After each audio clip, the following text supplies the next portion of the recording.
बिस्मिल्लाहिर्रहमानिर्रहीम। अस्सलाम वालेकुम व्यूवर, मैं हूं शहबाज और आप देख रहे हैं मेरा यूट्यूब चैनल। व्यूवर, आज हम बात करेंगे जी टॉप 5 फंगल क्रीम, यानी कि ऐसी टॉप 5 जो फंगल क्रीम है वो कौन सी हैं और इनका हम तरीका इस्तेमाल और ये कितने रुपए की हैं, इसके बारे में जो आज हम मुकम्मल रिव्यू करेंगे। अगर आप हमारे चैनल पर न्यू हैं, पहली बार आए हैं, तो आपसे रिक्वेस्ट है हमारे चैनल को सब्सक्राइब करें और साथ में बेल आइकन को प्रेस लाजमी करें।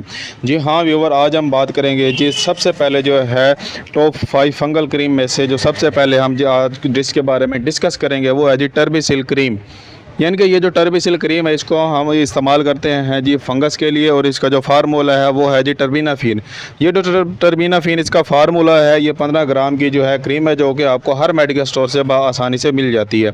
इसके अलावा व्यूअर ये जो क्रीम है इसकी जो कीमत है वो सिर्फ़ और सिर्फ 330 रुपये इस एक क्रीम की कीमत है।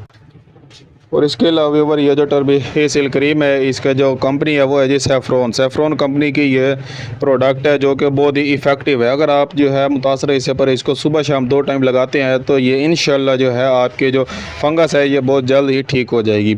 और इसके अलावा हम दूसरे नंबर पर बात